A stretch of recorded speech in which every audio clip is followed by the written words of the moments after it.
Welcome to the show, everyone.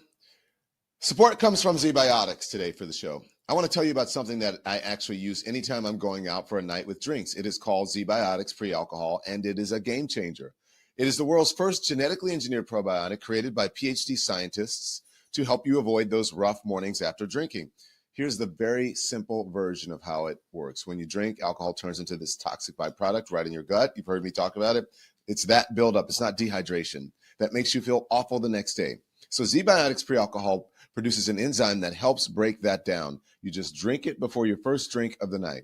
So I tried it before a night out, took my first drink. Well, I made it my first drink, and then I drank responsibly. And the next morning, I felt clear, functional, not dragging through the day. So whether it is holiday parties, it's a game changer, or it is, whether it's dinner out with friends, whatever it might be, make pre-alcohol part of the plan. Go to zbiotics.com/lemon.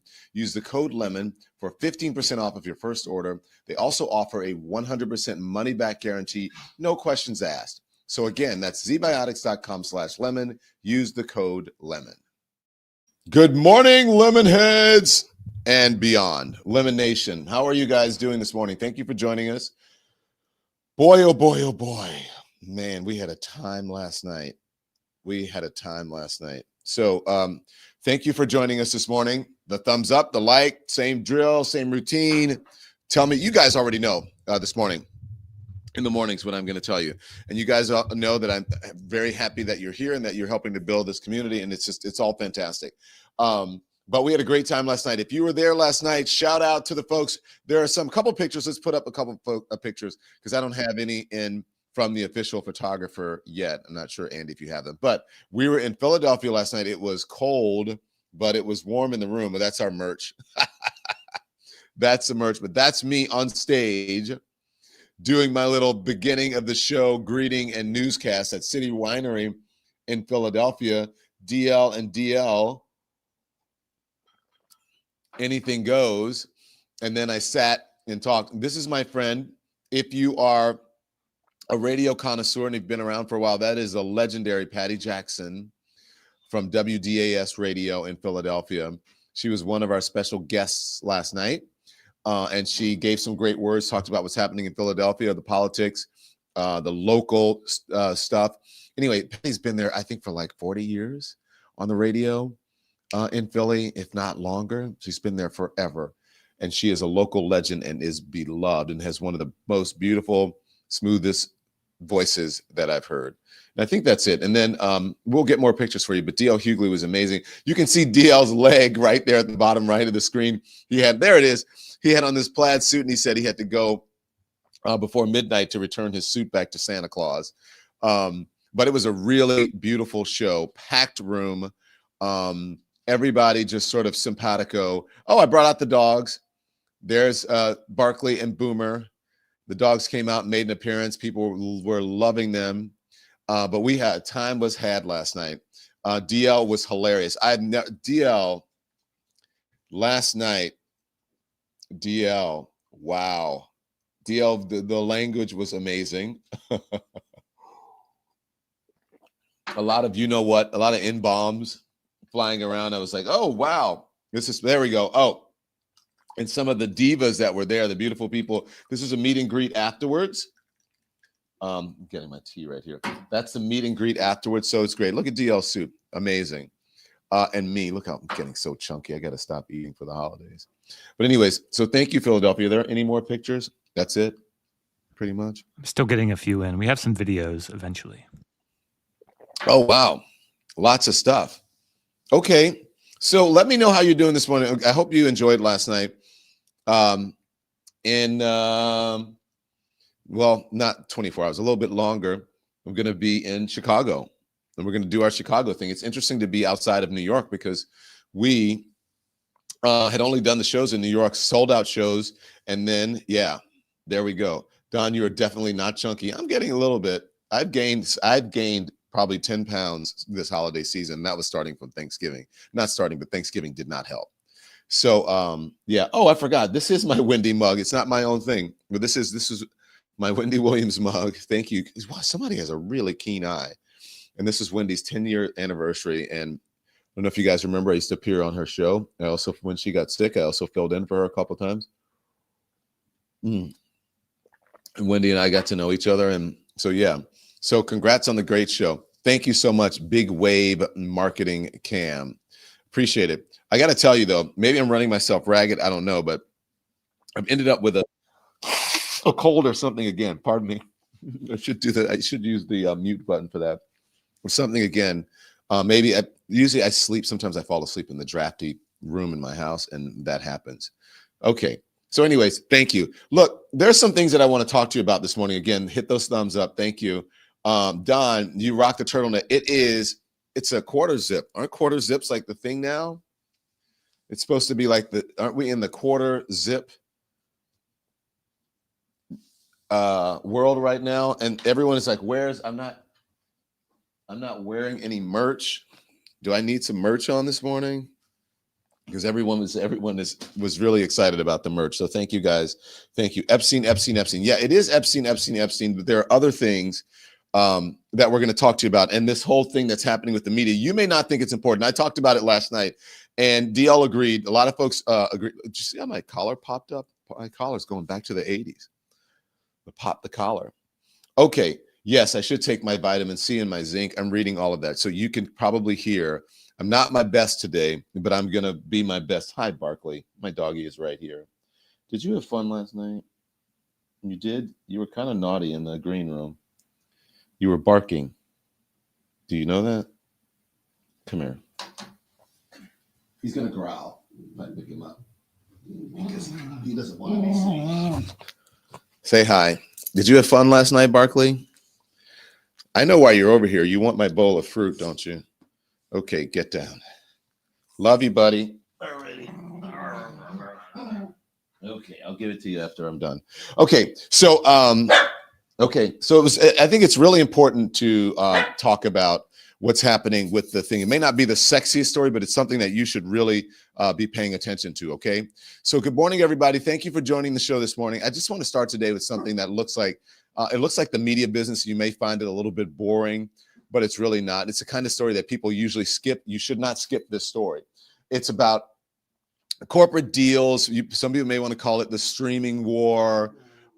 There's lots of like names and letters moving around, CBS, Paramount, names that lots of that so moving around. So, you may dial out, but don't dial out to this one, because I want you to pay attention and listen to what's happening with the media ecosystem and how it's going to affect you.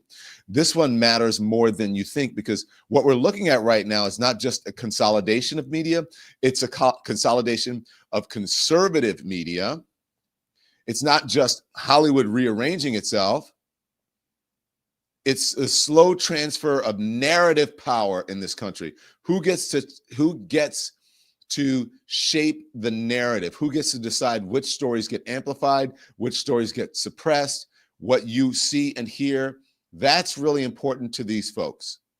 And that's where we are right now. And once you lose control of the narrative power, everything else follows. Donald Trump's hands are in this. He's in this as well. So pardon me. So here's what's happening. Paramount, Warner Brothers, Discovery, and Netflix. This is about conversations, pressure, and positioning.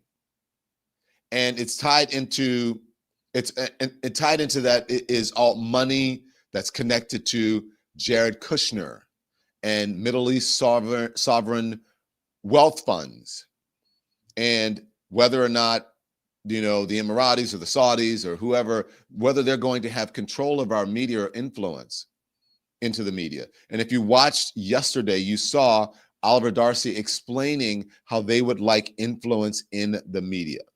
So I want you to think about that and take a pause right there, because this is not a random investor. It's not neutral money. It's a former son-in-law of Donald Trump who walked out of government. Remember, he was an advisor in the first campaign, in the first administration. He walked out of government and he walked into billions of dollars from foreign governments that do business based on leverage and not transparency. That alone should raise some questions for you. Not because it's illegal, but because perhaps it should be illegal. In normal times, it would have been the emoluments clause. They would have abided by it, which would have prevented any of this from happening.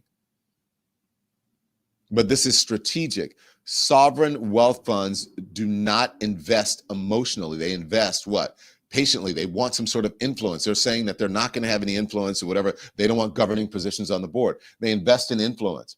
They invest in proximity to power. And when they invest in media, the return is not just profit.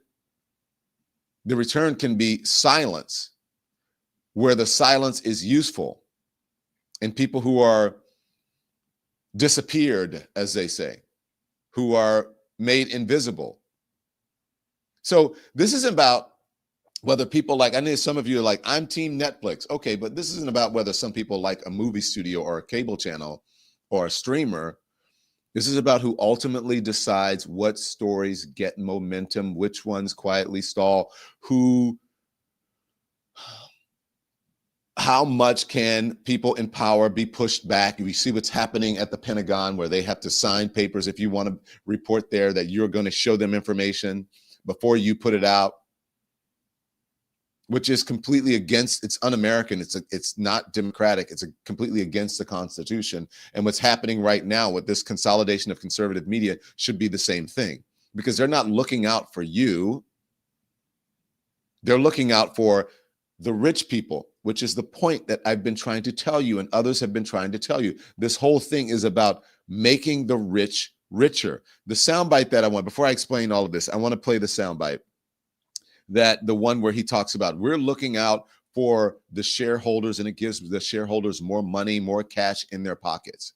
This is David Ellison. He is the head of, I think he's the CEO well, now it's Paramount, but Oracle.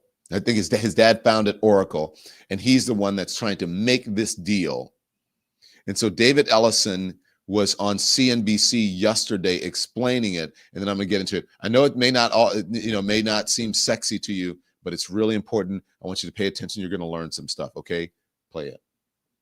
Our offer is $30 a share, all cash, $41 billion in equity that's backstopped by the Ellison family and Redbird, $54 billion in debt with commitments from Citi, Bank of America, and Apollo.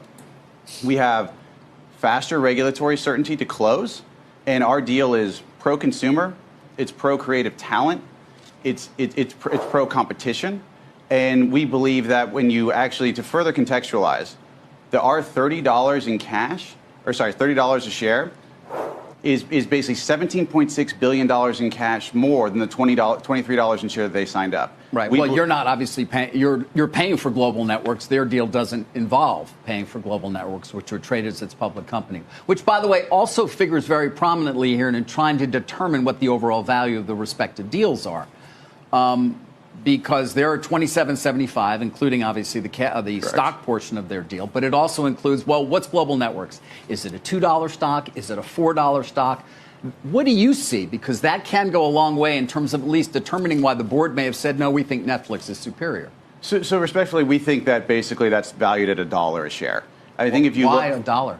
So if you look at Versant, where the median involved, they're getting into the weeds here about these are the other. They're talking about the other smaller networks like CNN and Food Channel and all the things that are not included in this deal. And then he's going to compare it to NBC or Comcast and the spinoff of MSNBC, which is now MS Now, to this company called Versant. He just mentioned that. And so, but then what he gets to the point, which is we have offered the shareholders so much money. How can they turn this down? So this really is, again, all about making the rich richer. And it's not about what's best for the American consumer, the American voter, the electorate, the American population, democracy, any of that. This is about making rich people rich. Seriously, listen, just listen. It's about 4.5 times. You have to get to 5 times equity value or more to basically get to the kind of $3 plus that you're claiming. But again, I think the most important thing to go back here is, look, we're sitting on Wall Street where cash is still king. We're offering shareholders $17.6 billion more cash than the deal that they currently have signed up with Netflix. And we believe when they see what is currently in our offer, that that's what they'll vote for. There you go. Look, I'm all for making money, but I'm just saying, not one time, I didn't hear, you guys tell me if I'm wrong, maybe I'm wrong, I didn't hear anything about the consumer, the American people, what's good for our country, what's good for government. And the most interesting thing is that the Donald Trump, according to the Wall Street Journal, if you can put that up, Donald Trump wants influence over CNN, okay? But CNN is like the least, it's the smallest, one of the smallest assets in this entire deal. I think Jim Vandehei referred to as that they're the dog in all of this because they're not a big part of it. But Donald Trump has this 1990s mentality about the media where he's still stuck on mainstream media and corporate media, when that's not where the influence is. The influence is where we are here, over here now. They still have influence in an outsized role because they all still write about each other and they all still cover each other. And the clips that they get are from the mainstream media. But if you look at what actually happened with the election and what moves the needle with the electorate and the mindset of the people, the zeitgeist, it's the streamers, which is why, and the evidence of that is that Paramount is saying, do not, so you can't sell to Netflix because they have so much penetration already. Because the streamers, everything is streaming. And so the whole proof of it is that Paramount doesn't want Netflix to have it, or Trump is going to say he doesn't want Netflix to have it because there's already too much influence from Netflix. But what they really want at the end of the day is to shape the narrative towards the conservative. Both the Ellisons, his dad, Larry, who founded Oracle, and David Ellison now, who is the Redbird CEO and CEO of Paramount, what they want is conservative narratives and control of the media. And Donald Trump wants to have an outsized influence in CNN because he hates CNN. He watches cable news all day. He's gotten, now that they've taken over CBS, that can become more conservative, he believes. That's why he was so ticked off about the whole Leslie Stahl interview. And why did they allow Leslie Stahl to interview Marjorie Taylor Greene? Because he wants media that only speaks favorable of him and that is not critical of him. And so for years, he has been after CNN. David Ellison talks about that in this. There's a clip where he talks about CNN. Faber, I think it's David Faber, asks him about, well, what about CNN? And it's been said that Donald Trump, blah, blah, blah, blah, blah. Let's listen. Real quick things before we wrap up. I mean, CNN, I assume you would combine the news gathering operation with CBS's if, in fact, you did own that asset? Pause, please. Yes.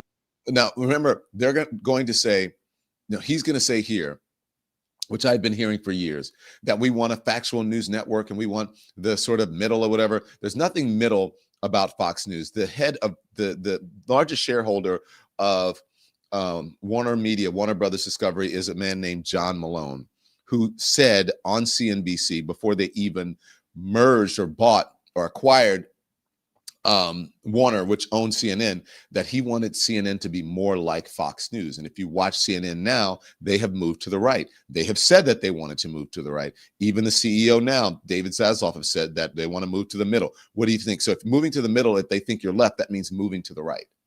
Even the former head of CNN, Chris Lick, said the same thing. We're going to move to the whatever. So what they're going to say is we want the people who are in the middle the most, which is not. I do believe that there are more people in the middle, but the middle is not energized. The extremes are the ones that make the difference and that shape the narrative. Okay. And so that's what they're going to say. But what they're not understanding is that news is not about how you move something from one direction to the other. It is about truth. And if one side is lying, and disingenuous, then it's easy to paint that side who's lying and disingenuous. And if you're calling out their lies, it's easy to paint the people calling out their lies as liberal or anti-conservative or anti-Republican when that is simply not the truth. And so the correct answer in front of the camera is that we want something that is factual and that is appeals to more Americans. Now, factual part is right, but which appeals to most Americans is actually not right, because even the civil rights movement did not appeal to most Americans. The women's movement did not appeal to most Americans. What appeals to most Americans at the end of the day is the Constitution, which talks about the freedom of the press, the freedom of speech, the freedom of expression, equal rights for everyone, regardless of wherever the public sentiment is. Because sometimes you have to educate people about what the grand experiment of this country is, and it's not just appealing to the loudest voices, or sometimes the majority who is wrong. Do you feel me? Roll it.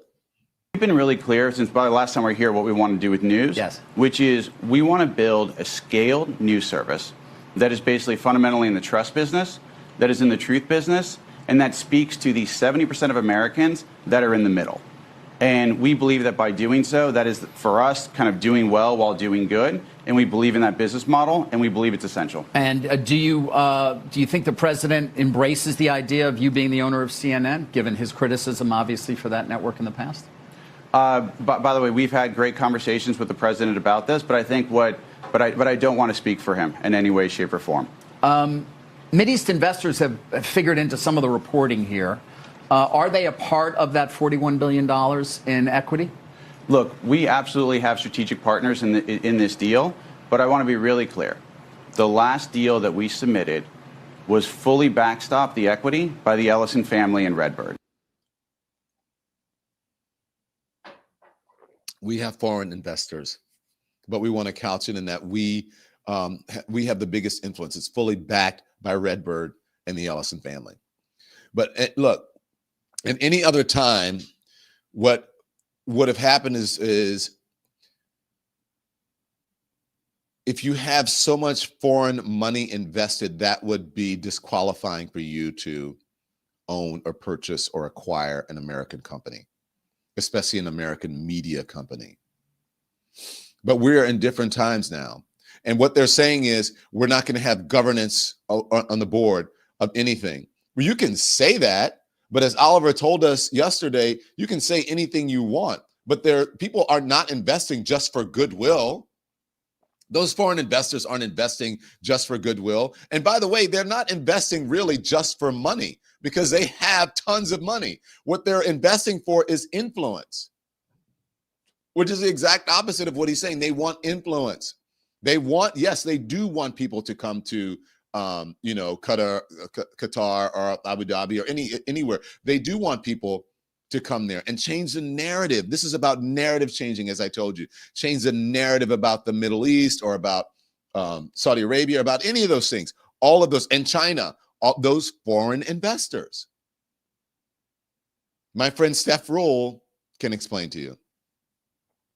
Today, Paramount officially launched a hostile takeover bid for Warner Brothers Discovery, despite its deal that we learned about last week with Netflix. And buried in the fine print, the deal is backed by a private equity firm founded by none other than Trump's son-in-law, Jared Kushner, as well as a huge investment from sovereign wealth funds from Saudi Arabia, Abu Dhabi, and Qatar. Amazing. Paramount didn't lead with that. So let's level set here. In the last year, Paramount merged with Skydance, giving the Ellison family control over CBS News. Kushner, with the help from Saudi Arabia, took video game giant Electronic Arts private in the largest leveraged buyout ever. And to top it all off, the Ellisons, who are major Trump supporters, agreed to play a key role in TikTok's U.S. operations. That is an enormous amount of influence over media. And if their bid with Warner Brothers Discovery is successful, it is only going to get much, much bigger. You're muted, Don. Thank you, Andy. It's only going to get much, much bigger. And she's right. Now, at the end of the day, I have said that I think that Netflix is going to, look, I can be proven wrong. I think Netflix is going to win out, especially if Netflix offers some sort of role for the current CEO of Warner Brothers, which is David Zaslav. I think that they're going to be more favorable to them. But look, money is the thing that counts. Money talks and bullshit runs the marathon. So as much as you like to think like, hey, these people care about, we like someone who cares about, the Constitution, the American people, whatever, people want to make a lot of money, and they're making a lot of money under Donald Trump. So it's amazing. Let's see. David Ellison is asked in this interview if Donald Trump is in his corner. And Donald Trump has said, we saw the interview yesterday when Donald Trump was at the, what was it? Was it FIFA? No, it was in some award ceremony the other night. I don't know. Where was he at? The Smithsonian or something? And he was asked about the deal. And he goes, yeah, I'm going to have influence in the deal. But, that's going to be left up to an economist to talk about the penetration and whether it's antitrust and all of that stuff. That's what he says. But David Ellison was asked if Donald Trump is in his corner, which is an extraordinary question. Here it is. I asked you about the president, but I'd love to come back to that. I mean, do you sense that he is in your corner here? What I would say is I'm incredibly grateful for the relationship that I have with the president, and I also believe he believes in competition. And when you fundamentally look at the marketplace, allowing the #1 streaming service to combine with the #3 streaming service is anti-competitive. Pause. So that's the end of it, right? Yeah. So, okay, that's the thing where I'm telling you, the #1 streaming service. So they're using this #1 streaming service in order to get the deal done, but it would make them almost as big as that #1 streaming service.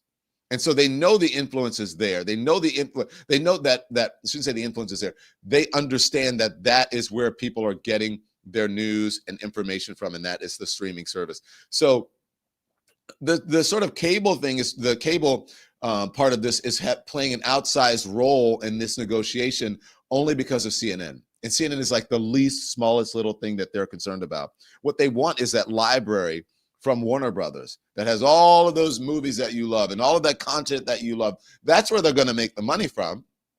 But to appease Donald Trump, who sits there with, cable news on TVs all day because he lives in the 1990s in his head, or maybe the 80s, and where he's not understanding unless he has an advisor or his son telling him, hey, you need to go on this person's streaming show or podcasting show or whatever. He doesn't understand that because he's sitting there all day and he is getting, as I call it, rage baited.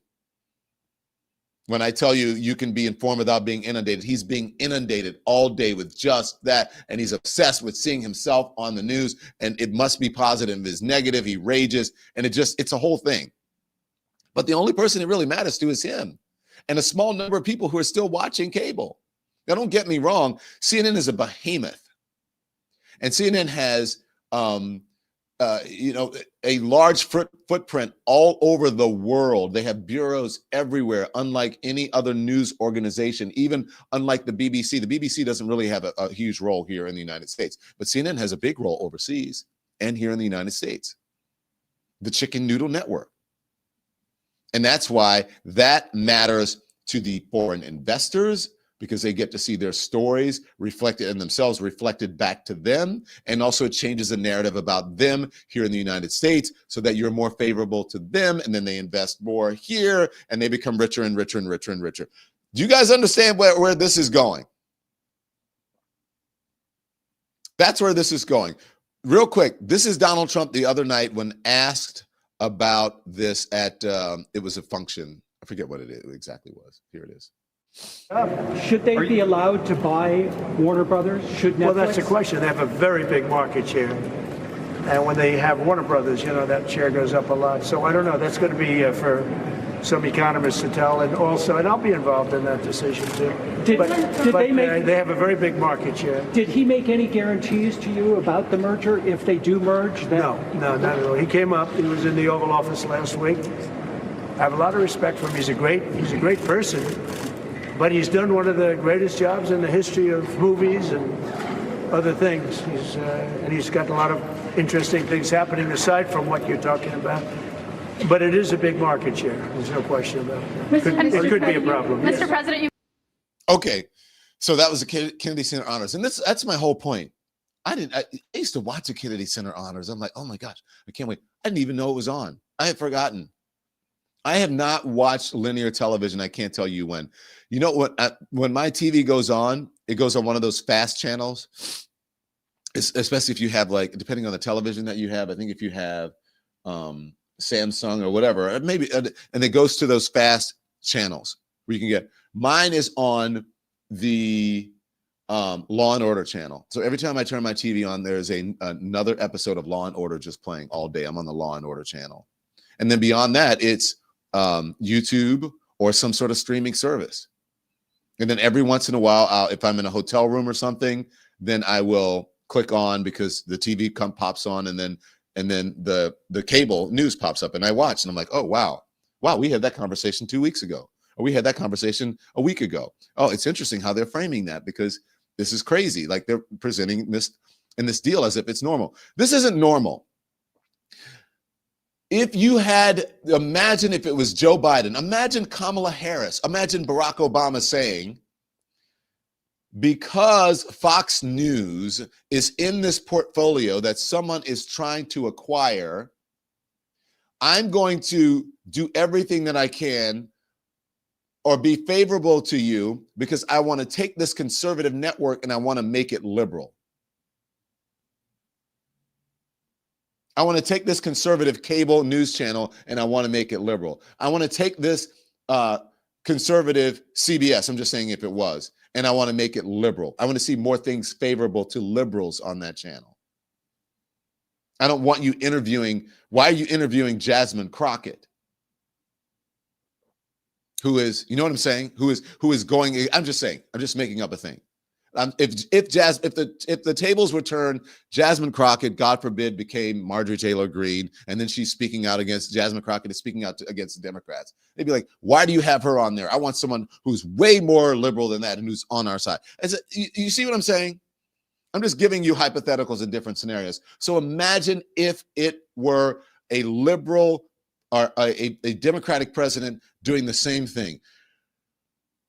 The conservatives' heads would be popping off. Fox News would be, they would like, we don't need to take a break to make money. This is crazy. The liberals are taking over the UCs, whatever. Or imagine if Barack Obama was doing business with foreign investors, the Saudis. They already said that he was Muslim. The Muslim takeover of America. That's what would be happening. But now, silence. It's normal. This is not a normal way to do business, to acquire a company, especially a media company. This is not normal at all.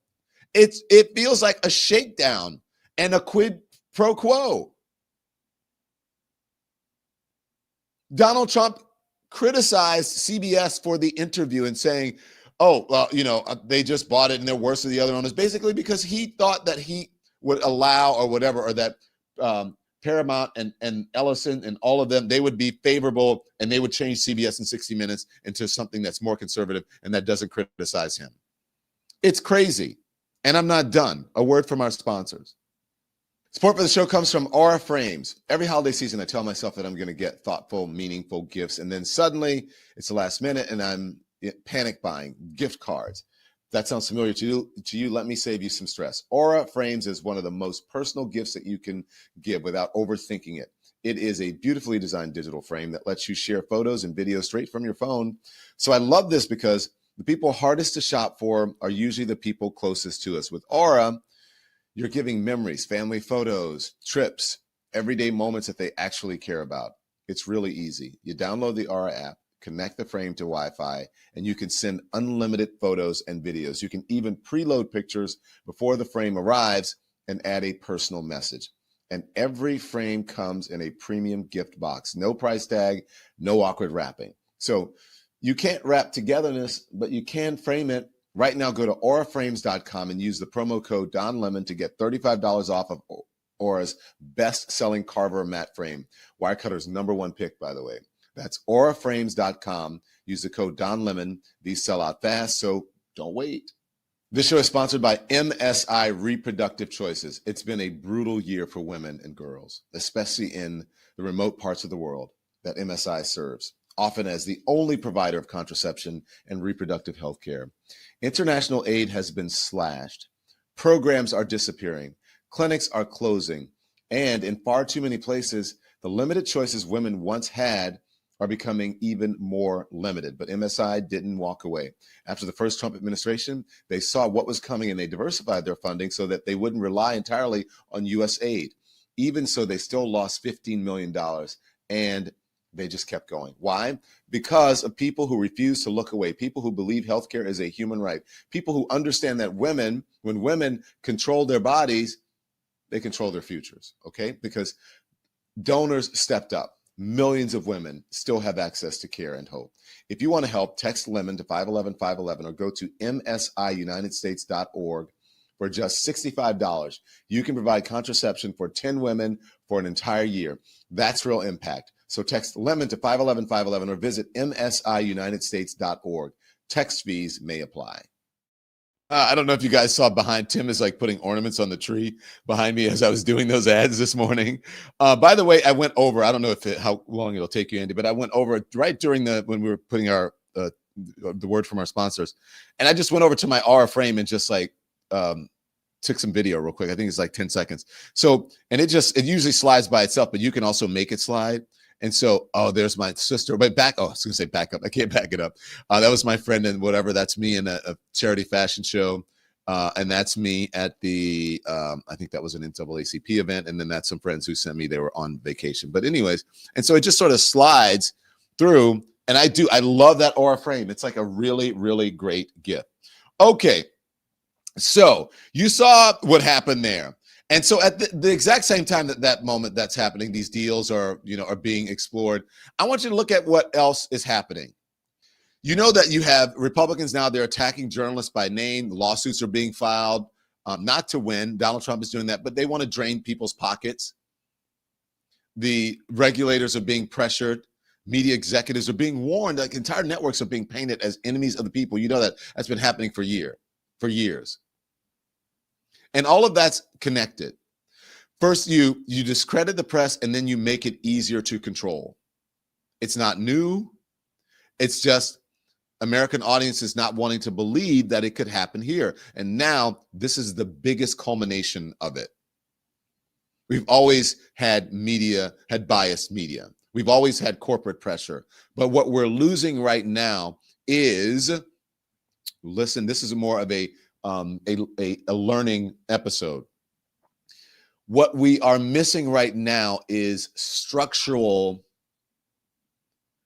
resistance to the billionaires, to the oligarchs, to the media barons, to the robber barons, to all of those folks. The structural resistance that was built into our Constitution, into our system, that is diminishing. There used to be, for anything like this, they'd have to tread carefully. There used to be friction, competing owners, competing agendas, editors who could block pressure because someone else owned like you could block the pressure because the news centers, the news organizations were not profit centers mainly for the companies. There was a Chinese wall between the corporation and the journalists. And so that friction that you had, you're like, well, wait a minute. As I said, someone else owned the building. It didn't matter because now the corporation owns the building that you're in, that the journalists are in. Oh, this is owned by the corporation. So that friction protected the public more than opinions ever did. Now that friction is disappearing. So political ideology now is aligning with ownership. And when that happens, a newsroom doesn't need to be ordered to change. It just adapts. It just self-edits. And then it hesitates The stories don't get killed with a memo. They get softened, they get delayed, they get reframed, or they simply don't get pursued in the first place. It's very similar to removing books about slavery from schools and libraries because you don't want people to feel bad. That's not the narrative that you want out there. So they're trying to erase anything that is not conservative, or that doesn't agree with their political or religious or economic ideology. They're trying to remove that. They don't want you even thinking about it. That's how power prefers itself. And then you start seeing the journalists of color disappearing, the Karen Atiyahs of the world. Joy, me, look out. Let's see what happens with Gail. Charles Blow is gone from the New York Times.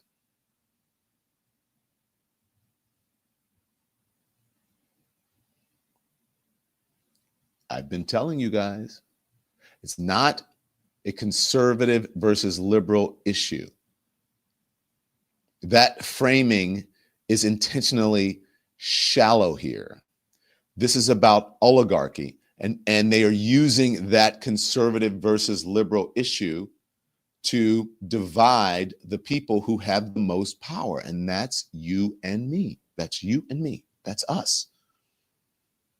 And in America, there are way more people who are middle class, lower middle class, are poor than there are of rich people.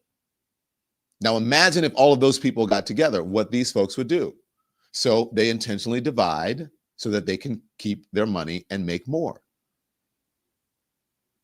Once any political movement learns that it can intimidate journalists, it can pressure advertisers, it can influence ownership, it can reshape the coverage, that playbook is going to get reused and reused and reused, and power never gives itself limits at all. So you have to look at what is disappearing first. As I said, the journalists that you love, that gave it to you straight, journalists of color, because they don't want to hear that, DEI, the labor stories, the corporate investigations, the foreign entanglements, the economic accountability, the real discussions about who benefits and who pays, that goes away. And it's replaced with spectacle. Let's give a show in the briefing room. Let's give a show in the Oval Office. Let's give a show in the East Wing or whatever. Well, it's not there anymore. Let's give a show in whatever place that we're in. Get people riled up. Start culture wars. Start insulting Somalian Americans. Start insulting women journalists, calling them piggies. Personal drama. Outrage with no consequence. And what happens? People start yelling at each other. I can't tell you how many people say, I can't watch because it's all just people sitting around yelling. I'm talking about the media. And it's replaced. That's what's replaced. So they do the same sort of outrage that they do in the White House, outrage with no consequences, the same thing that you see on the news. The audience isn't informed. It becomes distracted. And here's the question that you need to ask really honestly. If cable news is dying, if legacy media is becoming irrelevant, if nobody watches anymore, then why are these power structures fighting so hard to own it?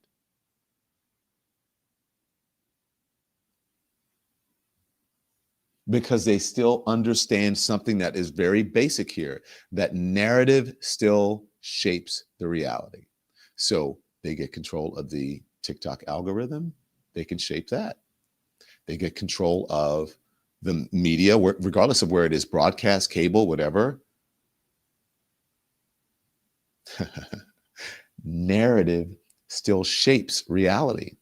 And so the economy can be falling apart. The wheels could be coming off. But if Donald Trump stands there and says everything is great, and he pushes it out to the everything is great, in the meantime, I'm walking around and I talk to people and they're like, everything is not great. In the meantime, you go to the grocery store, you're like, this is not great. These are not the gas prices that Donald Trump said. Most Americans don't read long reports. They absorb impressions. They hear repetition. They internalize tone. They learn what matters by what leads and what doesn't. If you can control the framing, which is what happening now, you don't have to convince people. You don't have to convince everyone. You just need to exhaust them so that they become complacent or apathetic and they don't show up to vote in 2024. And that's what we're seeing right now. If you delegitimize journalism long enough and people stop trusting anything, once people stop trusting anything, then the loudest voices win. Then the Donald Trumps win. Then the MAGA movement wins. And then people like the conservative influencers, the people who really shape the narrative for the people in the party, that's when they have an outsized role as they had in this election, not the mainstream media. But guess what? There's some good news for you and some tea that I'm going to share with you about that. Because MAGA media, you've got the big guys trying to take over the mainstream MAGA media. Okay, that's fine. But the folks, and what Donald Trump knows, who really supported him during this election, this past election, who were his ride or dies, his biggest supporters, his biggest, butt smoochers, they're all fighting amongst themselves, and it is fractured. And wait till you see they are attacking each other right after our sponsors. 2 minutes. Today's show is sponsored by Incogni. Now, here's something that most people don't realize. Thousands of companies that you have never heard of are collecting and selling your personal data every single day. Your name, your address, your phone number, relatives, even your shopping habits. So sometimes you may not even notice that there's a change to your credit card or your credit report you don't know, and you start to freak out. Well, because you don't know how much information is floating around out there. That's where Incogni comes in. Incogni helps remove your personal data from data brokers who sell it without your consent. Their unlimited plan, including custom removals, is the most comprehensive protection that I have seen. After using Incogni, I was shocked. I just started using it. I was shocked at how many sites had my information. And the best part, Incogni handles all of the work for you. The requests, the follow-ups, even the pushback. Scammers thrive on this data. Just the other day, they sent me the information, and you can just look at it online. And it is unbelievable how many of those data brokers have your information. So don't give these data brokers and all of these folks ammo. Go to incogni.com/Don Lemon and use the code Don Lemon for 60% off. That's Incogni, INCOGNI.com/Don Lemon, and erase your personal information from the internet. Today's show is sponsored by Graza, always fresh, single origin olive oil. The holidays are here, and I'm telling you right now, olive oil is the perfect gift, and Graza is my go-to. Because honestly, who needs another pair of socks, right? Graza olive oil is never blended. Their olives are picked, pressed, and bottled in the same harvest season. You can even see the harvest date right on the bottle. It's that fresh. They've got ready-to-give sets that make this whole thing easy. Their dinner party pack is incredible. Olive oil for cooking and finishing, a bottle of wine, a corkscrew, and Evo potato chips. It's basically a dinner party in a box. It's a vibe. They also have their duo gift sets with sizzle cooking oil and drizzle finishing oil, now available in glass bottles. So Graza makes everything taste better, and it actually looks good sitting on your counter.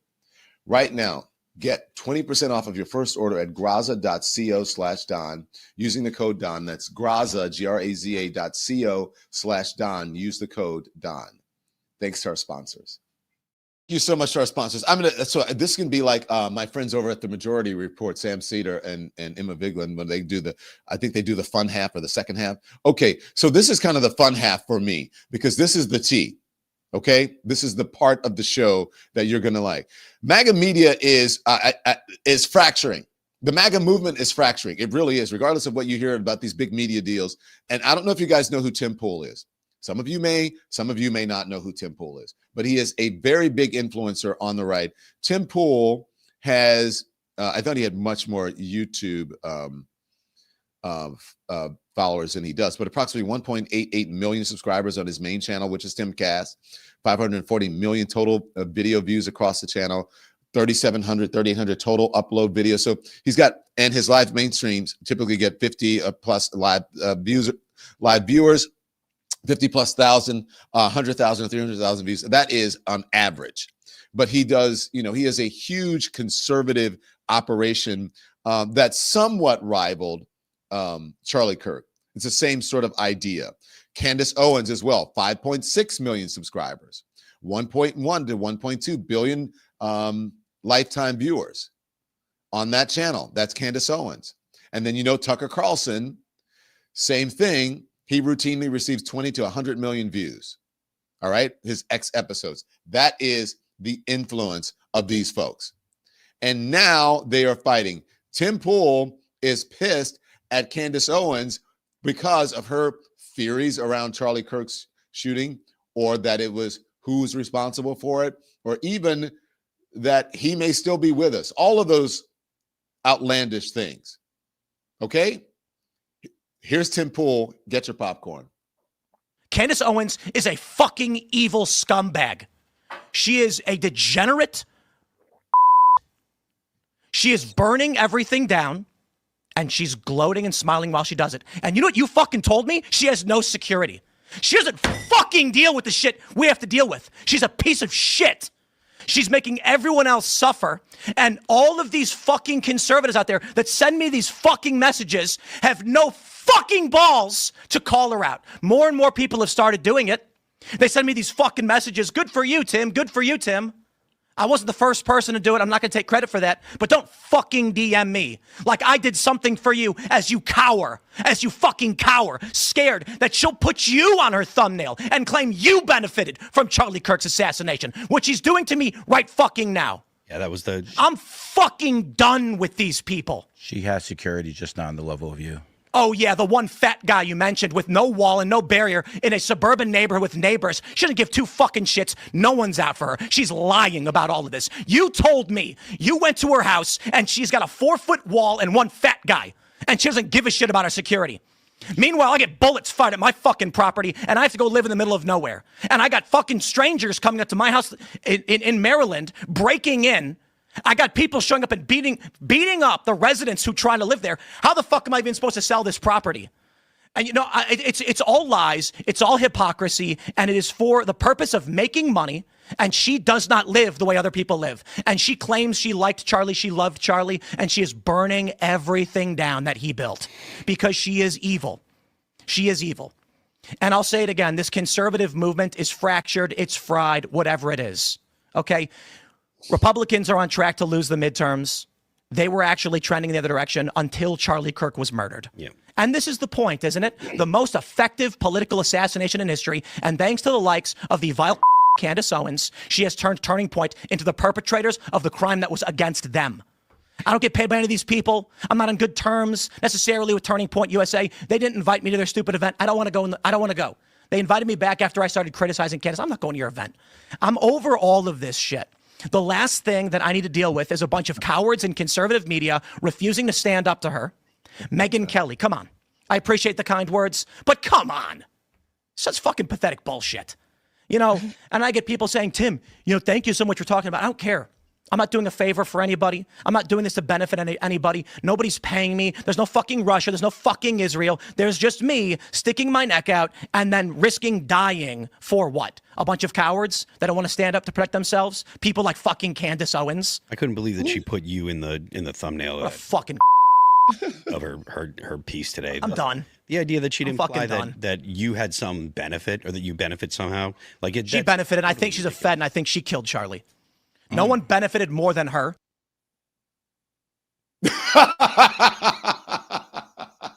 I didn't want to interrupt because it was, I wanted to interrupt, but it was so good. I mean, you mad? Wow. And who was it in the comments that said, white men, okay, you need to smile more? Oh my gosh. So anyway, this is what's happening. This is what happens when you base your ideology on conspiracy theories, on QAnon, on lies about election fraud, when convincing people that storming the Capitol was not criminal. and that Donald Trump wasn't in part responsible for it, or I should say, inciting it. That's what's happening on the MAGA media side, where the influence is in the culture, as they say, for all of the people who helped to propel Donald Trump into the White House. All of the young college kids who are listening to the Tim Pools and the Tucker Carlsons and the Candace Owens of the world.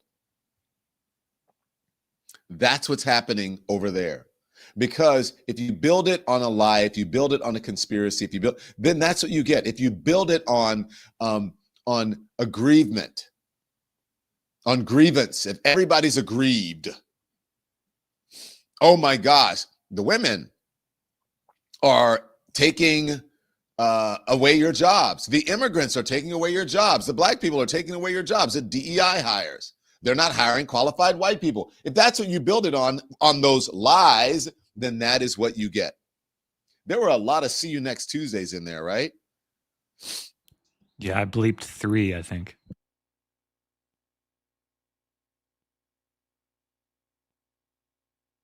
And this is supposed to be from, the party, but that see you next Tuesdays in there about Candace Owens. As much as I, disagree with Candace Owens on certain things, I certainly would never. That word is not even in my vocabulary. Not part of. I wouldn't even think of ever saying that word. But wow, that's what's happening. And so now they built the MAGA movement and the conservative movement somewhat on distracting people and angering people, and now it's coming back. It's reflecting back. Now, remember, I think Donald Trump is going to lose a lot. This is what I want you to know, not remember. Donald Trump is going to start losing a lot of power.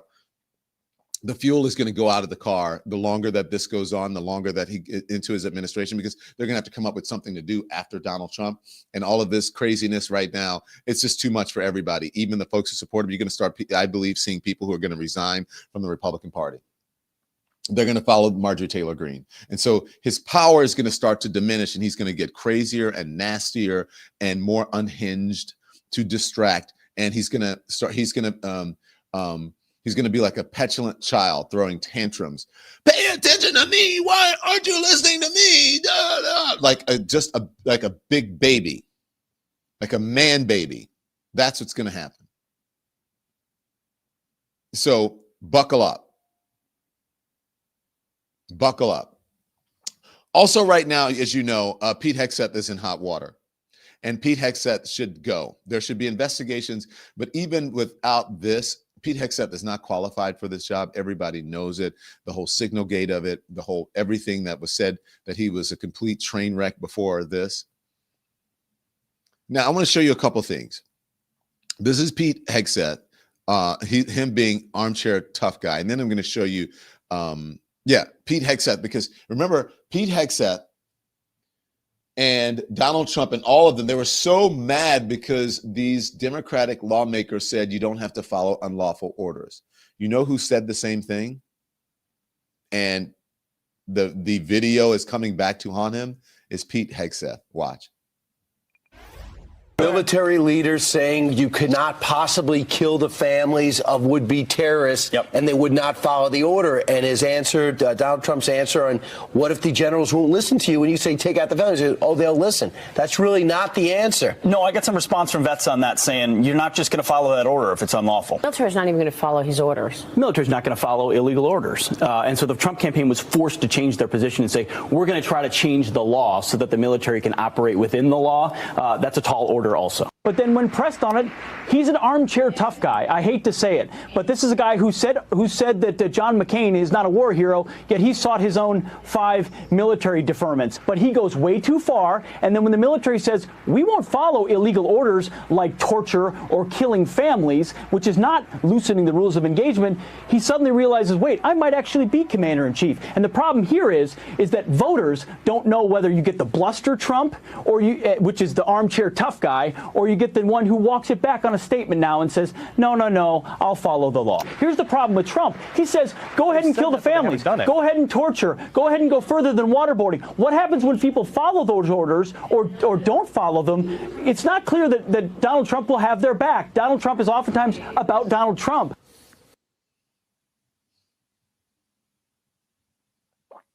That Pete Hegseth of 2016 needs to meet Pete Hegseth of 2025 and show him a few things.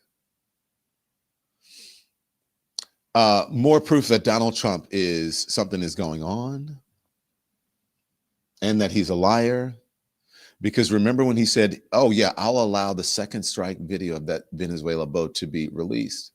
He said it himself in the Oval Office. And then when questioned about it by a reporter, he said he called her and her news organization fake news. Something is going on. Can somebody come write some books? Watch. President, you released video of that first boat strike on September 2nd, but not the second video. Will you release video of that strike so that the American people can see for themselves what happened? I don't know what they have, but whatever they have, we'd certainly release. No problem. You said you would have no problem with releasing the full video of that strike on September 2nd off the coast of Venezuela. Secretary Hegseth now says... You said that. I didn't say that. This is ABC fake news. We just showed you that he said it. Now, is there cognitive decline there? I mean, can he run the country? Is this like, does he have auto pen brain? Wow. Interesting. Any more pics of the fun we had last night? Anyone? Bueller? Anybody Bueller? Oh yeah, there's some video. Should we show the obsession? Because we talked about it. I did it yesterday. Should I show the obsession that the right has with gay people? Let's show that. This is the last video that we'll do. This is we told you about Nick Fuentes, right? Nick Fuentes, who is, you guys know about him. He's a right-wing influencer. Nick Fuentes went on to, he's doing the media tour. So I don't know, he did Tucker, and now he's doing this. And then he talked shit about Tucker afterwards. I don't know if he's he's going to go on and talk to and do the same thing about Piers. But here it is. And because Tucker Carlson called him a weird little gay kid. And I think Milo Yiannopoulos may have said something about him as well, if I recall correctly. And then, now he's being asked about it by Piers Morgan. Here it is.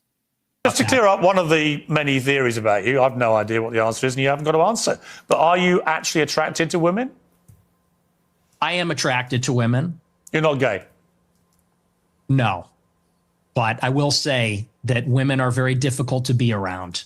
Okay. So there's that. And do you think they should have the right to vote? I do not. No, absolutely not. They should stay at home? Well, yeah, absolutely. See, basically, you're just a misogynist old dinosaur, aren't you? For a young guy. Yeah. I mean, I know I'm the boomer. I know I'm the boomer here, but actually, you're a 27-year-old dinosaur, aren't you? Aren't you, Nick Fuentes? All women. I am. All women are annoying. All women grow old. They all get fat. Says the guy. Have you ever had sex? No, absolutely not. Wow. Says the guy who's never got laid. And that, my friends, is your conservative media.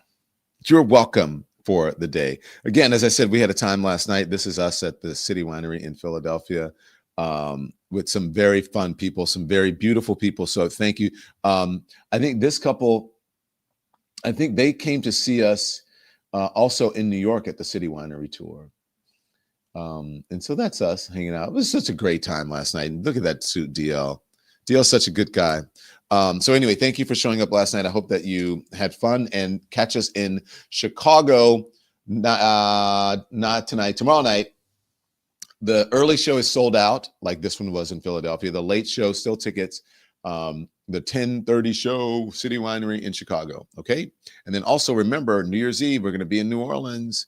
So if you go to the main page of that, there you go. And you can just click at the top and you can purchase tickets if you want to come to New Orleans. But make sure that you catch us streaming. It's going to be great. We're going to start early evening and go all the way late into the night. Okay.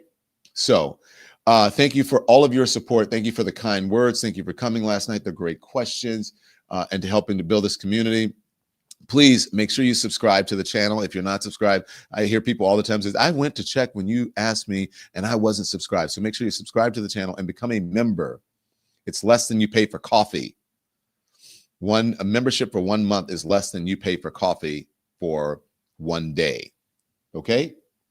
So I'm going to see you back here. By the way, folks were wearing their merch last night. Can we see some of the merch pictures? There were folks in the crowd who were wearing their merch. You can get the merch at donlemon.com and then click on merch. No, we have some merch photos or no? Yes, I have 2 merch photos that were not from last night. But that's fine, but we can show them. All right. So this is not from last night, but people were wearing their merch. This was a big hit. That's the Don Lemon Show Christmas ornament. Isn't that cute? This is Tina. Hi, Tina. Tina, thank you so much for your support and thank you for buying. I love that ornament. I actually gave the one that I had here to DL as a Christmas present. And who else do we have? Thank you, Dina. Beautiful this lady. Is Rose. Rose, thank you. I love that's my favorite hoodie. Rose, thank you. Do we know where Rose is from? No. And Rose is a whole, look at all the presents behind her. I need to go to Rose's house with all the presents and the Santas under a Christmas tree. Thank you, Rose. Thank you for your support. Okay, everyone. Be informed without being inundated till I see you back here at 5 p.m. Eastern time on the Don Lemon Show and the Don Lemon channel. I want you to turn the TV off. Thanks so much for watching, everybody. Your support means the world to us. Don't forget to hit that like button and subscribe so you never miss a show. We're live every weekday at 10 a.m. and 5 p.m. Eastern time with new clips dropping at 2 p. and 8 p. And if you want even more Don Lemon Show content, join the Lemon community. Members get exclusive posts, behind-the-scenes videos, and live chats just for you. So hit the join button or visit our channel page to sign up. Thanks again for all your love and your support, and I'll see you next time.